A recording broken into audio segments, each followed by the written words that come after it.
ओम नमः शिवाय। जिस प्रकार इस ब्रह्मांड का न कोई अंत है और न ही कोई शुरुआत, उसी प्रकार शिव अनादि हैं। संपूर्ण ब्रह्मांड शिव के अंदर समाया हुआ है। आइए श्रवण करते हैं सोमवार व्रत कथा। प्राचीन काल की बात है। एक नगर में एक बहुत धनवान साहूकार रहता था, जिसके घर में धन की कमी नहीं थी, परंतु उसको एक बहुत बड़ा दुख था कि उसके कोई पुत्र नहीं था। वह इसी चिंता में दिन रात लगा रहता था। वह पुत्र की कामना के लिए प्रत्येक सोमवार को शिव जी का व्रत और पूजन किया करता था तथा सायंकाल को शिव मंदिर में जाकर शिव जी के सामने दीपक जलाया करता था। उसके इस भक्ति भाव को देखकर एक समय पार्वती जी ने शिव जी महाराज से कहा कि महाराज, यह साहूकार आपका अनन्य भक्त है और सदैव आपका व्रत और पूजन बड़ी श्रद्धा से करता है। इसकी मनोकामना पूर्ण करनी चाहिए। शिव जी ने कहा, हे पार्वती, यह संसार कर्म क्षेत्र है। जैसे किसान खेत में जैसा बीज बोता है वैसा ही फल काटता है, उसी तरह इस संसार में जैसा कर्म करते हैं वैसा ही फल भोगते हैं। पार्वती जी ने अत्यंत आग्रह से कहा, महाराज, जब यह आपका अनन्य भक्त है और इसको अगर किसी प्रकार का दुख है तो उसको अवश्य दूर करना चाहिए, क्योंकि आप सदैव अपने भक्तों पर दयालु होते हैं और उनके दुखों को दूर करते हैं। यदि आप ऐसा नहीं करेंगे तो मनुष्य आपकी सेवा तथा व्रत क्यों करेंगे। पार्वती जी का ऐसा आग्रह देख शिव जी महाराज कहने लगे, हे पार्वती, इसके कोई पुत्र नहीं है। इसी चिंता में यह अति दुखी रहता है। इसके भाग्य में पुत्र न होने पर भी इसको मैं पुत्र प्राप्ति का वर देता हूँ, परंतु यह पुत्र केवल 12 वर्ष तक जीवित रहेगा। इसके पश्चात वह मृत्यु को प्राप्त हो जाएगा। इससे अधिक मैं और इसके लिए कुछ नहीं कर सकता। यह सब बातें साहूकार सुन रहा था। इससे उसको न तो कुछ प्रसन्नता हुई और न ही कुछ दुख हुआ। वह पहले जैसा ही शिव जी महाराज का व्रत और पूजन करता रहा। कुछ काल व्यतीत हो जाने पर साहूकार की स्त्री गर्भवती हुई और 10वें महीने में उसके गर्भ से अति सुंदर पुत्र की प्राप्ति हुई। साहूकार के घर में बहुत खुशी मनाई गई, परंतु साहूकार ने उसकी केवल 12 वर्ष की आयु जानकर अधिक प्रसन्नता प्रकट न की और न ही किसी को भेद ही बताया। जब वह बालक 11 वर्ष का हो गया तो उस बालक की माता ने उसके पिता से विवाह आदि के लिए कहा, तो वह साहूकार कहने लगा कि अभी मैं इसका विवाह नहीं करूंगा, अपने पुत्र को काशी जी पढ़ने के लिए भेजूंगा। फिर साहूकार ने अपने साले अर्थात बालक के मामा को बुला करके उसको बहुत सा धन देकर कहा, तुम मेरे बालक को काशी जी पढ़ने के लिए ले जाओ और रास्ते में जिस स्थान पर भी जाओ यज्ञ तथा ब्राह्मणों को भोजन कराते जाओ। वह दोनों मामा भांजे यज्ञ करते और ब्राह्मणों को भोजन कराते जा रहे थे। रास्ते में उनको एक शहर पड़ा। उस शहर में राजा की कन्या का विवाह हो रहा था। दूसरे राजा का लड़का जो विवाह कराने के लिए बारात लेकर आया था, वह एक आंख से काना था।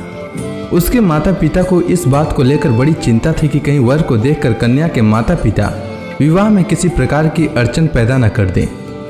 इस कारण जब उसने अति सुंदर सेठ के लड़के को देखा तो मन में विचार किया कि क्यों न दरवाजे के समय इस लड़के से वर का काम चलाया जाए। ऐसा विचार कर वर के पिता ने उस लड़के और मामा से बात की तो वे राजी हो गए। फिर उस लड़के को वर के कपड़े पहनाकर तथा घोड़ी पर चढ़ाकर दरवाजे पर ले गए और सब कार्य प्रसन्नता से पूर्ण हो गया। फिर वर के पिता ने सोचा कि यदि विवाह कार्य भी इसी लड़के से करा लिया जाए तो क्या बुराई है।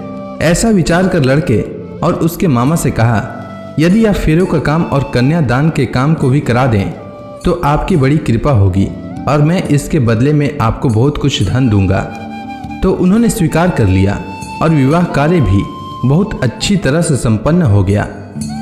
परंतु जिस समय लड़का जाने लगा तो उसने राजकुमारी की चुंदड़ी के पल्ले पर लिख दिया कि तेरा विवाह तो मेरे साथ हुआ है, परंतु जिस राजकुमार के साथ तुमको भेजेंगे वह एक आंख से काना है और मैं काशी जी पढ़ने जा रहा हूँ। लड़के के जाने के पश्चात उस राजकुमारी ने जब अपनी चुंदड़ी पर ऐसा लिखा हुआ पाया तो उसने राजकुमार के साथ जाने से मना कर दिया और कहा कि वह मेरा पति नहीं है, मेरा विवाह इसके साथ नहीं हुआ है, वह तो काशी जी पढ़ने के लिए गया है। राजकुमारी के माता पिता ने अपनी कन्या को विदा नहीं किया और बारात वापस चली गई। उधर सेठ का लड़का और उसका मामा काशी जी पहुंच गए। वहां जाकर उन्होंने यज्ञ करना और लड़के ने पढ़ना शुरू कर दिया।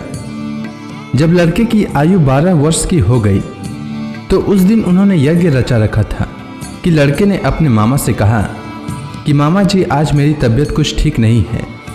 तब मामा ने कहा कि अंदर जाओ और सो जाओ। लड़का अंदर जाकर सो गया और थोड़ी देर में उसके प्राण निकल गए। जब उसके मामा ने आकर देखा कि वह मुर्दा पड़ा है तो उसको बड़ा दुख हुआ और उसने सोचा कि अगर मैं अभी रोना पीटना मचा दूंगा तो यज्ञ का कार्य अधूरा रह जाएगा। अतः उसने जल्दी से यज्ञ का कार्य समाप्त कर ब्राह्मणों के जाने के बाद रोना पीटना आरंभ किया। संयोगवश उसी समय शिव पार्वती जी उधर से जा रहे थे। जब उन्होंने जोर जोर से रोने की आवाज़ सुनी तो पार्वती जी कहने लगी कि महाराज कोई दुखिया रो रहा है, उसके कष्ट को दूर कीजिए। जब शिव पार्वती ने पास जाकर देखा तो वहाँ एक लड़का मुर्दा पड़ा था। पार्वती जी कहने लगी कि महाराज यह तो उसी सेठ का लड़का है जो आपके वरदान से हुआ था। हे महाराज, इस बालक को और आयु दीजिए, नहीं तो इसके माता पिता तड़प तड़प कर मर जाएंगे। पार्वती जी के बार बार आग्रह करने पर शिव जी ने उसको जीवन वरदान दिया और शिव जी महाराज की कृपा से लड़का जीवित हो गया। शिव जी और पार्वती जी कैलाश पर्वत पर चले गए। तब वह लड़का और मामा उसी प्रकार यज्ञ करते तथा ब्राह्मणों को भोजन कराते हुए अपने घर की ओर चल पड़े। रास्ते में उसी शहर में आए जहां उसका विवाह हुआ था। वहां पर आकर उन्होंने यज्ञ आरंभ कर दिया तो उस लड़के के ससुर ने उसको पहचान लिया और अपने महल में ले जाकर उसकी बड़ी खातिर की। साथ ही बहुत से दास दासियों सहित आदरपूर्वक लड़की और जमाई को विदा किया। जब वह अपने शहर के निकट आए तो मामा ने कहा कि मैं पहले तुम्हारे घर जाकर खबर कर देता हूँ। जब उस लड़के का मामा घर पहुंचा तो लड़के के माता पिता घर की छत पर बैठे थे और यह प्रण कर रखा था कि यदि हमारा पुत्र सकुशल लौट आया तो हम राजी खुशी नीचे आ जाएंगे, नहीं तो छत से गिरकर अपने प्राण खो देंगे। इतने में उस लड़के के मामा ने आकर यह समाचार दिया कि आपका पुत्र आ गया है, तो उनको विश्वास नहीं हुआ। तब उसके मामा ने शपथ पूर्वक कहा कि आपका पुत्र अपनी स्त्री के साथ बहुत सारा धन लेकर आया है। तो सेठ ने आनंद के साथ उसका स्वागत किया और बड़ी प्रसन्नता के साथ रहने लगे। इसी प्रकार से जो कोई भी सोमवार के व्रत को धारण करता है अथवा इस कथा को पढ़ता या सुनता है उसकी समस्त मनोकामनाएं पूर्ण होती है।